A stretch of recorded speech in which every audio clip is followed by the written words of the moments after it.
बिस्मिल्लाहिर्रहमानिर्रहीम। आज तक के मुअज़्ज़ज़ नाज़रीन अस्सलाम वालेकुम। अब किस्त 241 मुलाहिज़ा फरमाएं। वो गाड़ी का एक फाजल टायर था। जैसा कि हर गाड़ी में एमरजेंसी की सूरत हाल के लिए एक स्पेयर टायर रखा जाता है। मज़कूरा टायर उस सीट के नीचे रखा था जिस पर बेहोश होने से पहले धनु बैठी हुई थी। अब एक बात यकीनी थी कि गाड़ी का टायर तब्दील करने के लिए उन्हें गाड़ी के पिछले हिस्से को खोलना पड़ता, जहाँ फर्श पर हम दोनों पड़े हुए थे। ये अच्छा मौका था। वो जैसे ही गाड़ी का अगली दरवाज़ा खोलते मैं भरपूर कार्रवाई कर सकता था। मुझे पूरा यकीन था कि बैत कड़ी लगे हाथों के साथ भी बड़ा ठीक ठाक उनसे निमट सकता था। ये बात मैं एक लम्हे के लिए भी नहीं भूला था कि वो दोनों मुसल्ला थे। थाने में जब वो वडेरा रईस खान के दाएं बाएं खड़े थे तो उनके हाथों में मैंने कलाशिनकोव्स देखी थी। फिर जब वहां से रवाना हुए थे तो भी ये हथियार उनके पास ही थे। मैं किसी भी एक्शन के लिए तैयार था कि एक फौरी ख्याल ने मुझे अपना इरादा तब्दील करने पर मजबूर कर दिया।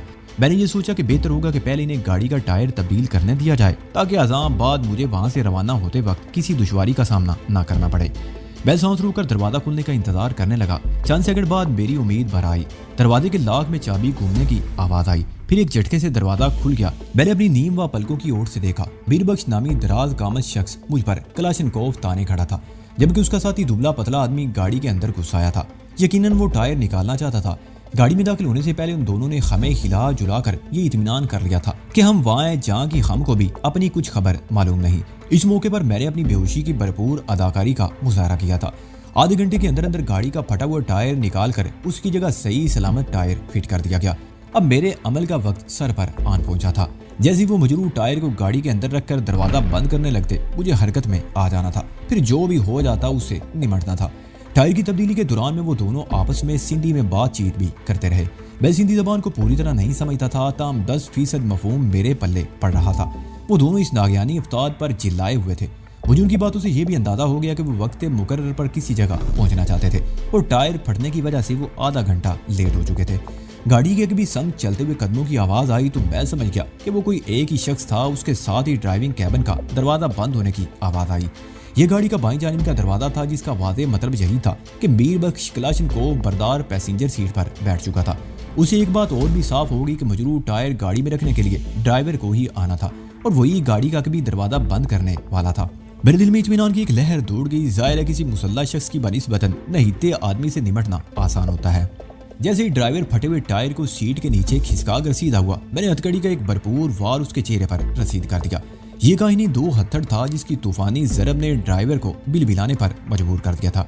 ड्राइवर की दर्द में डूबी हुई चीख सुनकर मीरबख्श ने एक झटके से मुड़कर पीछे देखा, मगर इसी दौरान में ड्राइवर को अपनी टांगों में रखकर गाड़ी से इस तरह बाहर फेंक चुका था जैसे किसी तोप से गोला दागा जाता है। उसके साथ ही मैं खुद भी उछलकर गाड़ी से बाहर आ चुका था। गाड़ी रुकने से एयर कंडीशन में कोई ऐसी खराबी वाक़ई हो गई थी कि उसने खामोशी से चुपचाप साथ ली थी, इसलिए ड्राइवर अपनी साइड का दरवाजा खुला छोड़ आया था। मीरबख्श ने भी अपनी साइड का शीशा गिरा लिया। इसी वजह से ड्राइवर की बिलबिलाहट अपनी तमाम तर सूती असरात के साथ मीरबख्श की समात तक पहुंच गई। मैं जब मीरबख्श के सर पर पहुंचा तो वो गाड़ी से बाहर आ चुका था। फिर इससे कबल के वो कलाशिनकोव का रुख मेरी जानिब करता, मैंने स्टेप लेकर एक जोरदार फ्रंट पुश किक उसके सीने पर रसीद कर दी। वो चौड़े सीने का मालिक और दराज गामत शख्स था। फिर उसके बदन की मजबूती में भी कोई कलाम नहीं था, मगर मेरी किक भी कोई आम सी ठोकर नहीं थी। इसमें गमो गुस्सा वफर मिकदार में शामिल था। मीरबख्श गाड़ी के खुले हुए दरवाजे से अंदर जा पड़ा। उसका सर स्टीयरिंग व्हील से टकराया मगर उसका जिस्म रुका नहीं। मेरी किक के जबरदस्त पुश ने उसे लुढ़काते हुए ड्राइवर साइड के खुले हुए दरवाजे से गाड़ी की दूसरी समत रेतली जमीन पर पहुंचा दिया। तब उसने इसी दौरान में कलाशिनकोव को हाथ से नहीं छोड़ा था। जब मीरबख्श ड्राइविंग कैबिन में लुढ़क रहा था तो गाड़ी के वसी डैशबोर्ड पर मुझे एक कलाशिनकोव रखी नजर आई। ये यकीनन ड्राइवर का हथियार था जिसे मैंने गाड़ी के हकम में लगभग 20 फुट दूर रेत में उछाल दिया था। मेरी निगाह के चारों जानिब रेत ही रेत दिखाई देती थी। इस लकोदक सहरा में कहीं कहीं झाड़ियों का वजूद भी नजर आ रहा था। सर पर आसमान आग बरसा रहा था। मैंने अपने तजर्बे को काम में लाते हुए अंदाजा लगाया कि वो दोपहर का वक्त था। इसका मतलब था हम तकरीबन 7 घंटे बेहोश रहे थे और धनु तो अभी तक गाड़ी के फर्श पर बेसूध पड़ी थी। बेवकाबी नजर से मीरबख्श को देखते हुए उसकी जानिब बढ़ा, उठकर खड़ा हो चुका था और कलाशिनकोव को मेरी तरफ सीधा कर चुका था। ये बहुत नाजुक लम्हात थे। अगर मैं एक लम्हे की भी कोताही कर जाता तो कलाशिनकोव से निकलने वाली गोलियों की बौछार मुझे छिलनी कर देती। मैंने जिस बर्गर हैंड स्प्रिंग लगाया, फिर फ्रंट समर साल्ट लगाते हुए मीरबख्श के ऊपर से गुजरकर उसके अकब में अपने कदमों पर सीधा खड़ा हो गया। उसी वक्त मुझे अपने पीछे गोलियों की तड़तड़ाहट सुनाई दी। बेड़ियों पर अबाउट टर्न हुआ वो फायरिंग मीरबख्श कलाशिनकोव से की गई थी। उसने उस जगह को निशाना बनाया था जहां हैंड स्प्रिंग लगाने से पहले मैं खड़ा था। मैंने वाज़ेह तौर पर नोट किया कि मीर बख्श ने मेरे कदमों में गोलियां बरसाई थी। उस मुकाम की रेत फजा में उछल गई थी। मीर बख्श की सरकत पर मैं चौंके बगैर ना रह सका। मुझ पर यह हकीकत आश्कार हो रही थी कि वो मुझे जान से मारने का इरादा नहीं रखता, बल्कि सिर्फ जख्मी करना चाहता था। अगर वो मेरी जान का दुश्मन होता तो फायरिंग का रुख मेरे सीने या सर की तरफ होता। मीर बख्श मेरी कलाबादियों पर महवे हैरत था। उसने मेरे कदमों में फायरिंग की थी, मगर मैं पलक झपकने में उसके अकब में पहुंच चुका था। वो तेजी से पीछे मुड़ा। मैंने उसी वक्त एक लंबा सा स्टेप लेकर साइड किक उसके पहलू में रसीद कर दी। साइड किक की यह खुसूसियत है कि अगर ये मुनासिब हालत के साथ सही टारगेट पर पड़ जाए तो मजबूत से मजबूत मद्दे मुकाबले के कदम भी उखाड़ देती है। मीर बख्श इस नागहानी अफ्ताद के लिए ज़हनी तौर पर तैयार ना था। वो तो हैरत से मेरा दीदार करने की खातिर मुड़ा था, लेकिन उसे क्या खबर थी कि उसे ये दीदार बहुत महंगा पड़ेगा। मेरी साइड किक ने उसके पैरों की भरपूर मिजाज पुरसी की और वो जमीन पर कलाबादियां खाते हुए मुझसे 15 कदम दूर जा गया। एक मार्शल आर्टिस्ट के मद्दे मुकाबले अगर कोई मार्शल आर्टिस्ट ही हो तो फनी दाव पीस का मुजाहरा निस्बतन आसान होता है और मुकाबले में एक हुस्न पैदा होता है जो देखने वालों को भी महफूज करता है। यहाँ मेरा मुकाबला एक जट किस्म के पहलवान से था, इसलिए मैं अपने फन का भरपूर मुजाहरा करने से कासिर था। मद्दे मुकाबले की हरकत के मुताबिक मैं भी तोड़ पेश कर रहा था। इस मर्तबा मीर बख्श के हाथ से कलाशिनकोव छूट गई और उसके चेहरे पर तकलीफ के आसार भी नजर आ रहे थे। कलाशिनकोव उसके नजदीकी रेत पर पड़ी थी। वो कराते हुए उठा और सबसे पहले कलाशिनकोव को अपने हाथ में ले लिया। इसी दौरान में मैं कदर उसके करीब पहुंच चुका था। तब हमारे दरमियान अब भी 8-10 फुट का जमीनी फासला हायल था। वो अपनी कलाशिनकोव को मुझ पर तानते हुए फुनकारा, शराफत से गाड़ी में जाकर बैठ जाओ वरना। उसके साथ उसने धमकी में अंदाज में कलाशिनकोव को हरकत दी। वो सिंधी लबो लहजे में उर्दू बोल रहा था। थाने में ये दोनों अफराद बिल्कुल खामोश खड़े रहे थे। जब हम गाड़ी में सवार हो रहे थे तो उस वक्त मैंने मीर बख्श से वडेरे के बारे में एक सवाल पूछा था, जिसका उसने जवाब भी दिया था। उसके बाद वो अब मुझसे कोई लफ्ज बोला था और खासा खतरनाक बोला था। मैंने अपनी नजर मीर बख्श के शानों पर टिका रखी थी ताकि वो कलाशिनकोव को कोई मोहलक हरकत देने का इरादा करे तो मैं बर वक्त बचाव कर सकूं। किसी भी किस्म की फाइट के दौरान में अपने मद्दे मुकाबल के जिस्म के 2 मुकामात को कभी नजरअंदाज नहीं करना चाहिए। अव्वल उसकी कमर, दोम उसके शाने यानी कंधे। पाँव और टांगों की हर हरकत को कमर की बदलती हुई पोजीशन से कबल अज वक्त जाना जा सकता है। इसी तरह हाथों और बाजुओं की हरकत को जानने का मरकज कंधे हैं। जो मार्शल आर्टिस्ट या फाइटर इन 2 मुकामात को निगाह में रखता है वो मद्दे मुकाबले के हमलों से महफूज रहता है, क्योंकि वो दुश्मन के वार से पहले ही समझ जाता है कि वो कौन सी किक मारने वाला है या कौन सा हैंड अटैक करने वाला है। इस जजमेंट में अगर महारत हासिल हो जाए तो सिर्फ सेल्फ डिफेंस और ब्लॉकिंग का सहारा लेकर कोई भी मैदान मारा जा सकता है। मैंने मीर बख्श को बदसूर अपनी नजर में रखते हुए उसकी धमकी के जवाब में कहा, मीर बख्श, अगर मैं तुम्हारा हुक्म मानने से इनकार कर दूं तो तुम्हें इसका खुमियाजा भुगतना होगा। क्या तुम मुझे जान से मार दोगे? मैंने पूछा। जान से ना भी मारा तो तुम्हारे हाथ पांव जरूर तोड़ दूंगा, वो मुआयंदाना नजर से मुझे देखते हुए बोला। फिर सारी उम्र मोहताजी और अपाजी में बसर करना। मैंने उसे ताओ दिलाने की खातिर कहा, अगर मर्द के बच्चे हो तो हथियार फेंक दो और खाली हाथ एक निहत्ते का मुकाबला करो। मीर बख्श मजबूत जिस्म का मालिक पहलवान सिर्फ शख्स था। वो तो मेरे जिम्नास्टिक के कमालात ने उसे 2 मरतबा रेगिस्तान की रेत फांकने पर मजबूर कर दिया था। मैं उसको बरम करने के साथ साथ पूरी तरह तोल नाप भी रहा था। मैं उस किस्म के स्टांस में रेड अलर्ट था कि अगर वो मुझ पर फायरिंग करने के लिए जरा सी भी जुम्बश करता तो मैं उसके निशानों को शानी खता कर सकता था, इसलिए मैं मुतमईन था। वो मेरे तंज पर तिल मिलाकर बोला, वैदान, तुम हमें गुस्सा दिलाकर कोई खमाकत करने पर नहीं उकसा सकते। हम जानते हैं तुम कितने खतरनाक हो। तुम्हें अगर जरा सी भी डील दी गई तो तुम सर पर सवार हो जाओगे। अच्छा, मैंने हैरत से आंखें पटपटाई। तुम्हें मेरे बारे में ये नादर मालूमात कहाँ से हासिल हुई हैं? ज्यादा बकवास नहीं करो, वो दाड़ा, और चुपचाप गाड़ी में जाकर बैठो। अपनी बात खत्म करते उसने चौंक कर मेरे अकब में देखा। इस वक्त हम दोनों इस पोजीशन में एक दूसरे के मद्दे मुकाबल थे। स्या गाड़ी हमारे पैरों में आ गई थी। मेरा रुख उसी जानिब था जिधर गाड़ी का रुख था, यानी मीर बख्श का चेहरा उस तरफ था जिधर से हम आए थे। गोया वो गाड़ी अकब में देख कर चौंका था। उसके चौंकने के अंदाज में मुझे बात की तह तक पहुंचा दिया था। मैंने थोड़ी देर कबल गाड़ी के अकबी हिस्से में से ड्राइवर को बाहर फेंक दिया था। यकीनन वो उठकर मेरी पुश्त पर पहुंच चुका था। मैंने ड्राइवर की आमद की आवाज पर तवज्जो मरकूज करते हुए अपने और उसके दरमियान हायल फासले का मोहतात अंदाजा लगाया। फिर उसकी जानिब देखे बगैर बैक फ्लैग करते हुए हवा में उछला और मेरी व्हील फ्लाइंग किक ड्राइवर की पेशानी पर लगी। उसके हल्क से खौफनाक चीख खारिज हुई और वो दोनों हाथों से चेहरा डांपते हुए जमीन बोस हो गया। जब वो जमीन पर गिर रहा था तो मैंने उसके एक हाथ में आहिनी राड की झलक देखी थी जो चेहरा थामते हुए उसकी खोपड़ी से टकरा गई थी। इस दोहरी चोट ने उसे गिरने से पहले एक मरतबा फिर चीखने पर मजबूर कर दिया था। ड्राइवर ने कहीं से आईनी राड निकाल ली थी और मेरी बेखबरी में पुश से हमलावर होने का इरादा रखता था, लेकिन मेरे बरवक्त अमल ने उसके मजमूम अज़ाइम को रेत में रोल दिया था। अब तुम कोई हरकत नहीं करोगे। मेरी समा से मीर बख्श की सरसराती आवाज टकराई। मैंने मुड़कर उसकी जानिब देखा और कहा, अगर मैं हरकत नहीं करूंगा तो फिर बरकत कैसे पैदा होगी? वो चिढ़कर बोला, तुम अपनी नापाक जबान बंद रखो और मैंने तुमसे जो कहा उस पर अमल करो। मैं भी तो यही कह रहा हूँ मीर बख्श, मैंने कहा। वो उलझनज़दा अंदाज में बोला, क्या कह रहे हो तुम?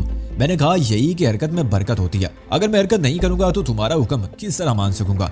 बगैर हरकत किए मैं गाड़ी में किस तरह बैठ सकता हूँ? मैं बात करते हुए गैर महसूस अंदाज में उसकी जानिब सिरक रहा था। वो मेरे अज़ाइम को बांप के और तंबीह लहजे में बोला, तुमने अगर कोई चालाकी दिखाने की कोशिश की तो मैं गोली चलाने में एक लम्हे की भी ताखीर नहीं करूंगा।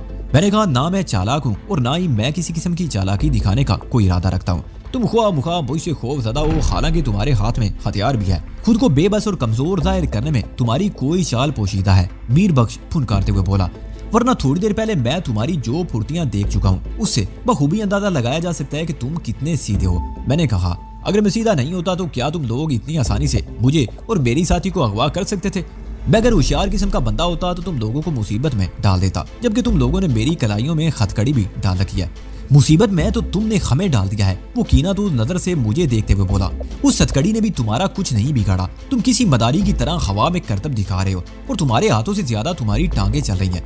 ये सच है कि मैंने हथकड़ी लगी होने के बावजूद भी जिम्नास्टिक और कुंग-फू के कुछ हाथ उन दोनों पर आजमा डाले थे। मैंने गाड़ी में उल्टी हथकड़ी को सीधी हथकड़ी में बदल डाला था। अब मेरे दोनों हाथ सामने की जानिब थे।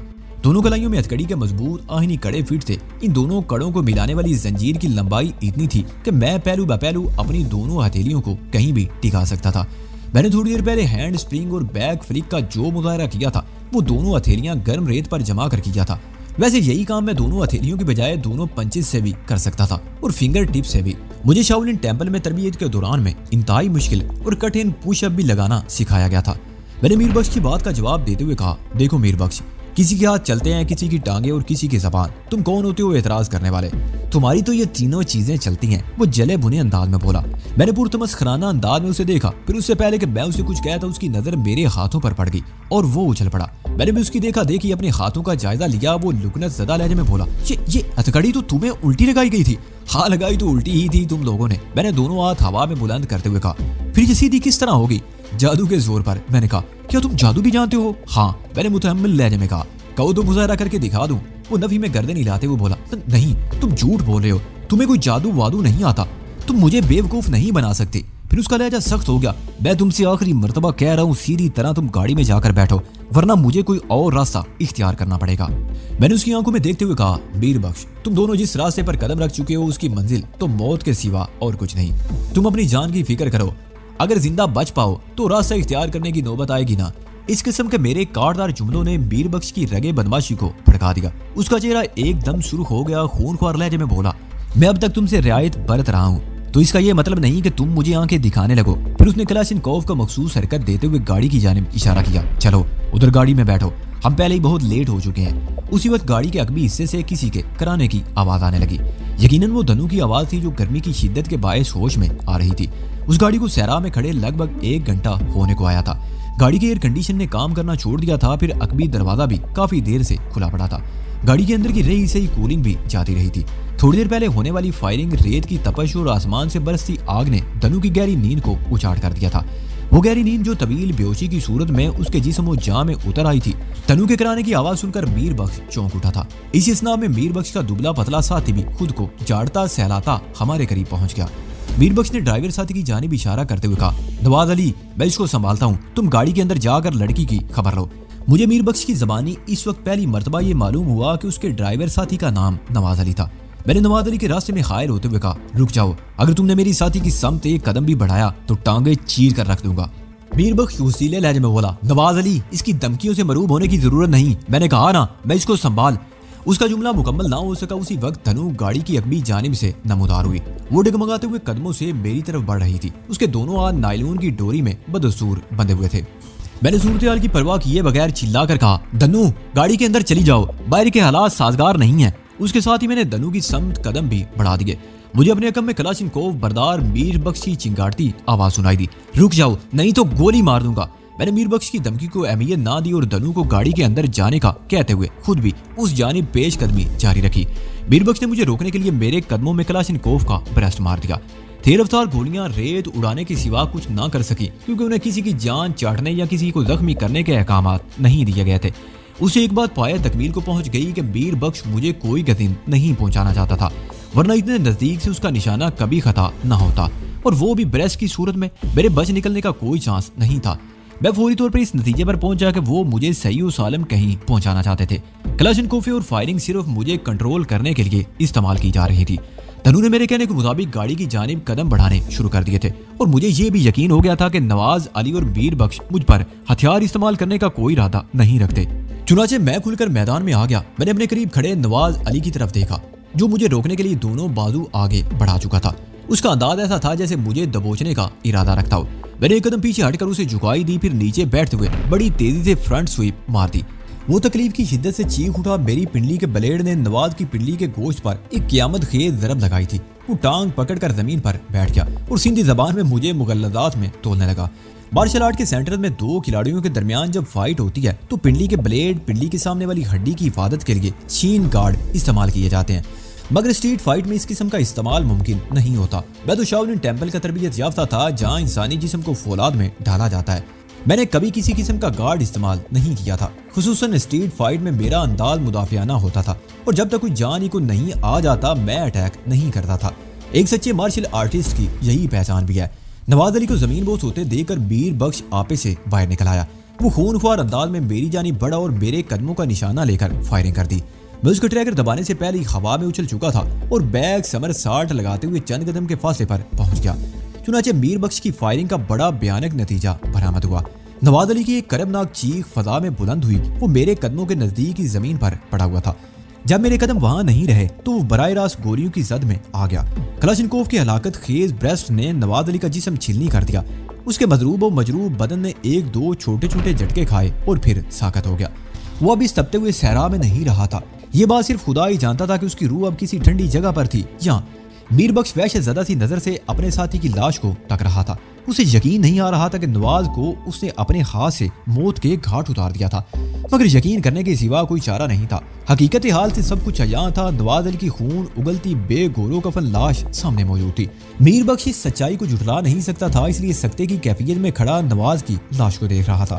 मैंने इस मौके से भरपूर फायदा उठाया और फजा में परवाज करते हुए मीर बख्श के करीब पहुंच। फिर मेरी साइड फ्लाइंग किक उसके सीने पर किसी वजनी हथौड़े के मानिंद पड़ी। एक करबनाक करा के साथ वो लड़खड़ाया। मैंने उसके चेहरे पर आहनी दो अत्थड़ नसीद कर दिया। वो डगमगाते कदमों के साथ पुश्त के बल जमीन पर जा गिरा। उसके हाथ से कलाशनकोफ छूट गई।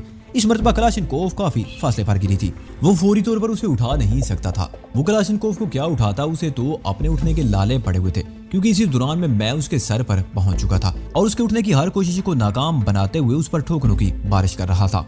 फायरिंग की आवाज पर तनु एक मरतबा फिर गाड़ी से बाहर निकल आई। इस बार उसने देखा तो बादी पलट चुकी थी। सूरत-ए-हाल मुकम्मल तौर पर मेरे कंट्रोल में थी। मैंने मुख्तसर अल्फाज में तनु को समझाया कि वो ड्राइविंग कैबिन में बैठकर बाहर के हालात से लुत्फअंदोज हो। मैंने डैशबोर्ड पर रखी हुई कलाशनकोफ के बारे में भी उसे आगाह कर दिया। इसी दौरान में मीर बख्श अपने कदमों पर खड़ा हो गया था। उसका चेहरा लहू लुहान हो रहा था। आईनी हथकड़ी की भरपूर ज़रब ने उसके चेहरे की खाल को कई जगह से उधेड़ डाला था। ताहम वो कसम पर इसी की हालत में भी हार मानने को तैयार नहीं था। उसने दोनों हाथ आगे निकाल रखे थे। अंदाज ऐसा था जैसे मुझे दबोचना चाहता हो। मैं खुले हाथ का वार नहीं कर सकता था। मुझे डिफेंस या अटैक दोनों सूरतों में अपने दोनों हाथ एक साथ इस्तेमाल करना थे। हथकड़ी ने मेरे दोनों बाजुओं को करीब से करीब तर कर दिया था। हुक्म है कि एक मुसलमान दूसरे मुसलमान का भाई है। भाइयों को दो बाजुओं से भी तशबीह दी जाती है। काश इस्लामी दुनिया का कोई आलम, कोई मुफक्कर, कोई फलसफी, कोई लीडर, कोई डॉक्टर, कोई इंजीनियर या कोई साइंसदान ऐसी हथकड़ी ईजाद कर दे जो उम्मत मुसलमान के बाजुओं के करीब से करीब तर कर दे। मीर बख्श ने दोनों हाथों से झपटा मारकर मुझे काबू करना चाहा, मगर मैं बिजली किसी सूरत से हवा में उछला और फ्रंट समर साल्ट किक लगाते हुए उसके ऊपर से गुजर गया। ताम संभलने में मुझे थोड़ी सी ताखीर हो गई। इसी दौरान में मेरी लम्हाती गफलत से फायदा उठाकर मीर बख्श एन मेरे अकब में पहुंच गया। फिर इससे पहले कि मैं कोई हरकत करता उसने सिंध की रवायती कुश्ती के अंदाज में मुझे कमर से दबोच लिया। ये एक शह जोरी आजमाने का एक अंदाज है। दोनों पहलवान एक दूसरे को शलवारों के नेफे में हाथ डालकर मजबूती से पकड़ लेते हैं और शह जोरी का मुजाहरा करते हुए अपने हरीफ को जमीन पर गिराने की कोशिश में मसरूफ हो जाते हैं। जो पहलवान दूसरे को चीत कर लेता है, कामयाबी उसी के हिस्से में आती है। मीर बख्श के डेल डोल और जुस्से से अंदाजा होता था कि उसने कई अखाड़े जीते होंगे और अब तो अपने फन का अमरी मुजाहरा भी कर रहा था। मैंने शलवार नहीं पहनी हुई थी, चुनाचे उसने मेरी जीन्स के बेल्ट पर दोनों हाथ मजबूती से जमा लिए और मुझे नीचे गिराने की भरपूर कोशिश कर रहा था। उसकी शाहजूरी में कोई कलाम नहीं था, ताहम मैं भी कच्ची गोलियां नहीं खेला हुआ था। शाओलिन टेंपल में तमाम स्टूडेंट्स को मुख्तलिफ मूवीज भी दिखाई जाती थी, जिनमें दुनिया भर के हर इलाके से मुतलका फनूने हर्ब की फिल्में होती थी। असासा का लेक्चर भी साथ साथ जारी रहता था और हमें बताया जाता था कि किसी देसी दाव का क्या तोड़ किया जा सकता है। ये फनी और दस्तावेजी फिल्में एक मखसूस हाल में दिखाई जाती थी। यहीं पर मैंने दुनिया के अजीम तरीन मार्शल आर्टिस्टों के फन पर मुश्तमिल दस्तावेजी फिल्में भी देखी थी। मुझे सबसे ज्यादा ब्रूस ली का जाती स्टाइल जेट ली कौन डू पसंद आया था। ब्रूस ली की फनी महारत ने मुझे बहुत मुतासर किया था और दिल ही दिल में मैंने उसे अपना आइडियल मान लिया था। मीरबख्श की जोर आजमाई जारी थी। वो हत्तल इम्कान इस कोशिश में लगा हुआ था कि किसी तरह मुझे जमीन पर गिरा दे। उसकी गिरफ्त से आजाद होना मेरे लिए चंदा मुश्किल नहीं रहा था। तब मैं उसे भरपूर मौका देना चाहता था ताकि उसके दिल में मलाल ना रहे। उसने पूरे जोर से मुझे आगे धकेला। मैं उसकी ख्वाहिश के मुताबिक 2 कदम आगे खिसक गया। फिर अचानक ही मैंने अपने जिस्म को एक झटका दिया और जमीन पर बैठ गया। मीरबख्श भी जमीन पर गिरते गिरते बचा। तब मेरे बेल्ट पर उसकी पकड़ सलामत रही। इस कार्रवाई के दौरान मैं उसकी ठोड़ी मेरे सर से टकरा गई थी। मेरी खोपड़ी का तो कुछ ना बिगड़ा, अलबत्ता ठोड़ी पर लगने वाली चोट के बायस उसके मुंह से एक सिसकारी सी खारिज हुई। फिर आने वाहिद में उसने मुझे झटका देकर फजा में उठा लिया। उसका अंदाज ऐसा ही था जैसे किसी भारी गठरी को जमीन से उठाया जाता है। मैं दोनों हाथों का आजादाना इस्तेमाल नहीं कर सकता था, चुनाचे यहाँ भी मुझे जिम्नास्टिक की टेक्निक का सहारा लेना पड़ा। मैं मीरबख्श के खाते में हवा में बुलंद तो हो ही चुका था, इसलिए मेरा काम कुछ आसान हो गया। मैंने वहीं अपनी बॉडी को रूल किया और बैक समर साल्ट का मुजाहरा करते हुए मीरबख्श के ऊपर से घूम गया। ताहम उस परवाज के दौरान में मैंने अपने बाजू इस तरह उसकी गर्दन में डाल दिए थे कि हथकड़ी की जंजीर उसके नरखरे पर आन कर अटक गई थी। वो मुझे उठाकर पटकना चाहता था लेकिन मेरे दाव में आ गया था। जंजीर के दबाव से उसका दम घुट रहा था। उसके हल्के से फंसी फंसी सी उराटें बरामद होने लगी। उसने दोनों हाथ जंजीर पर डाल रखे थे और अपनी गर्दन को आजाद कराने की कोशिश कर रहा था। मैंने अचानक हथकड़ी का फंदा उसकी गर्दन से निकाला और उसकी तशरीफ पर फ्रंट किक रसीद कर दी। मेरी ठोकर में बला का पुश था। मीरबख्श दूर तक जमीन पर लुढ़कता चला गया। मेरी हथकड़ी की आनी जरब से उसका चेहरा पहले ही लहू लुहान हो चुका था और कई मुकामात से खाल फट गई थी।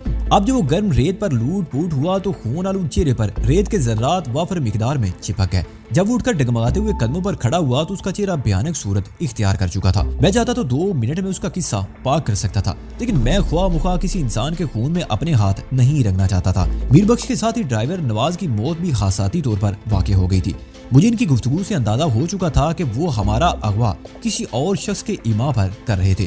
चुनाचे मेरा असल दुश्मन कोई और था। ये बेचारे तो उसके चेले चांटे थे या फिर किराए के बंदे थे। मैं मीरबख्श को इसलिए भी जिंदा रखना चाहता था कि मैंने अभी उसकी जबान से बहुत कुछ उगलवाना था और उसकी जबान खुलवाने के लिए थोड़ी बहुत खातिरदारी तो जरूरी थी ना। उठकर खड़ा हुआ ही था कि मैं उसके सर पर पहुंच गया। वो धुंधलाई हुई आंखों से मुझे देख रहा था। रेत के दर्जनों जर्रात उसकी आंखों में भी चले गए थे। उसकी हालत बड़ी वहशतनाक हो रही थी। वो फूली हुई सांस के दरमियान शिकस्ता लहजे में बोला, तुम बहुत बुरा कर रहे हो वजदान, बहुत बुरा। मैंने मुझे का खेद अंदाज में कहा, ये बुरा किसके हक में कर रहा हूँ, अपने हक में और किसके हक में?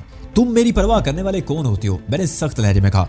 तुम्हें मेरे हक की फिक्र क्यों हो रही है? वो गुर्राट अमेज लहजे में बोला, तुम उनके बारे में कुछ नहीं जानते इसलिए इतना अकड़ रहे हो। तुम्हारा बहुत बुरा असर होने वाला है, अभी भी वक्त है, शराफत से गाड़ी में बैठ जाओ। उसका जुमला अधूरा रह गया। मैंने रेडी पर घूमते हुए एक जोरदार व्हील किक उसके चेहरे पर जड़ दी। उसका जख्मी चेहरा कुछ और जख्मी हो गया। वो आमते हुए मुझे मुख्तलिफ बेलिबास गालियों में तोलने लगा। जब उसकी नापाक जबान पर मेरी मरहूम माँ का नाम आया तो मेरा नाम घूम गया। मैंने तेज के आलम में उस पर ताबड़तोड़ अटैक शुरू कर दिए। मैं उसे ठोकरों में उड़ा रहा था और उसके जिस्म के मुख्तलिफ हिस्सों पर आहनी दो अड़थड़ पड़ रहे थे। थोड़ी देर बाद वो बेबस होकर किसी हकीर कीचुए की तरह मेरे कदमों में पड़ा था। थोड़ी देर पहले जो शख्स मेरी माँ को गाली दे रहा था अब वही मुझसे रहम की अपील कर रहा था। उसकी सारी तन फन गायब हो चुकी थी। वो मिन्नत अमेज लहजे में गिगियाया, मुझे मत मारो, खुदा के लिए मुझे मत मारो। तुम्हें क्यों ना मारूं? मैंने वसीले लहजे में कहा। क्या तुम जिंदा रहकर कोई अजीम शान कारनामा अंजाम देना चाहते हो? तुम जैसे माशरे के नासूरों को तो रेत के अंदर गाड़ देना चाहिए और मैं तुम्हारे साथ कुछ इसी किस्म का सलूक करने वाला हूँ। इस सहरा की तपती हुई रेत तुम्हारे बरहना बदन का मिजाज पूछेगी तो नानी आंखों के सामने घूम जाएगी। रहम साईं रहम। वो दोनों हाथ जोड़ते हुए बोला, मैंने आपकी बर्तरी तस्लीम कर लिया। आप बहुत ताकतवर हो, आप फातेह हो। मैं अपनी शिकस्त मानता हूँ। मैं आपकी तरफ दोस्ती का हाथ बढ़ाता हूँ। फिर उसने हाथ बढ़ाने का अमली मुजाहरा किया। मैंने उसके बड़े हुए हाथ पर अपने जोगर से एक भरपूर जरब लगाई। वो तकलीफ की शिद्दत से चीख उठा। मैं खूनख्वार लहजे में बोला, मरदूद, दोस्ती हमेशा बराबरी की बुनियाद पर की जाती है। तुम इस वक्त मेरे कदमों में किसी मरियल चूहे की तरह पड़े हुए हो। मेरी जानिब दोस्ती का हाथ बढ़ाते हुए तुम्हें शर्म नहीं आती? वो फिदवियाना अंदाज में बोला, साईं आप मुझे दोस्त ना बनाओ, कोई बात नहीं, मगर मुझे अपने कदमों से दूर ना करो। मैं आपका वफादार बनकर रहना चाहता हूँ। मैंने कहा ना, वफादारियां इतनी जल्दी तब्दील नहीं होती। साईं मैंने आपको पहचान लिया है। आपके अंदर छुपे हुए एक अजीम इंसान को तलाश कर लिया है। आप मुझे वफादारों में शामिल कर लो तो ये मेरी खुशकिस्मती होगी। मैंने उसे रोती हुई नजरों से देखते हुए कहा, क्या तुम वाकई मेरे वफादारों में शामिल होना चाहते हो? हाँ साईं। उसके हाथ बदसूर जुड़े हुए थे। मैंने कहा, वफादार बनने के लिए वफादारी के कड़े इम्तिहान से गुजरना पड़ता है, अपनी वफादारी साबित करनी पड़ती है। मैं हर इम्तिहान हर आजमाइश से गुजरने को तैयार हूँ साईं, वो फर्मा बरदारी से बोला। मैंने दोनों हाथों को बुलंद करते हुए कहा, इस हथकड़ी की चाबी कहाँ है? वो रेगजार में अपने साथी ड्राइवर नवाज अली की लाश की जानिब देखते हुए बोला। चाबी नवाज की जेब में थी। चलो तुम्हारी वफादारी की आजमाइश शुरू हो जाती है, मैंने मानी खेज अंदाज में कहा। बंदा खासा समझदार था, वो मेरे लहजे की मानी खेजी तक बआसानी पहुंच गया। वो घुटने रेत पर टेक कर कराते हुए उठा और लड़खड़ाते हुए कदमों से नवाज अली की लाश की जानिब बढ़ गया। एहतियातन मैं भी थोड़ा फासला रखकर उसके पीछे वहां पहुंच गया। नवाज अली की जेब से हथकड़ी की चाबी निकालकर मीर बख्श ने मेरी कलाइयों को आहिनी बंदिश से आजाद करा दिया। मैंने दोनों कलाइयों को सहलाते हुए कहा, अब यही हथकड़ी तुम अपने हाथों में पहन लो।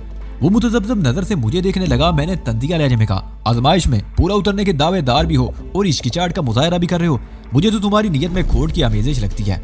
मेरे लहजे में इतनी संगीनी थी कि वो पूरे वजूद से कांप उठा।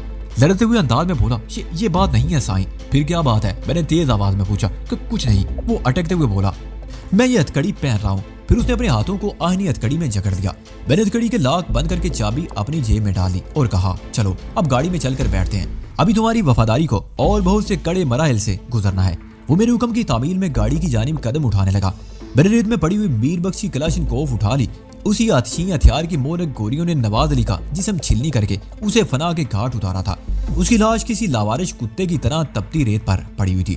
मैंने मीर बख्श की कलाशिनकोफ को डैशबोर्ड पर रख दिया। फिर पहली फुर्सत में धनु के हाथ की नायलून की बंदिशें खोली। आजाद हाथ होते ही वो अपनी कलाइयों को सहराने लगी। सहरा में पड़ने वाली धूप ने कियामत मचा रखी थी। प्यास की शिद्दत से मेरा खल्क सूख कर कांटा बन गया था। धनु की हालत मुझसे भी ज्यादा खराब थी। मैंने मीर बख्श से पूछा, गाड़ी में पानी वगैरह का क्या बंदोबस्त है? बहुत सा पानी साईं, वो हथकड़ी लगे हाथ मखसूस अंदाज में जोड़ते हुए बोला। फिर ड्राइविंग कैबिन में मौजूद एक वाटर कूलर की तरफ इशारा करते हुए बोला, ये तकरीबन पूरा भरा हुआ है। पहले ये कूलर मेरी नजर में नहीं आया था। मैंने देखा वाटर कूलर के साथ ही फलों की एक टोकरी भी रखी हुई थी, जिसमें ताजा अंगूर, सेब और संतरे दिखाई दे रहे थे। गोया वो खाने पीने के मुकम्मल लवाजमात के साथ नगर पार्कर से रवाना हुए थे।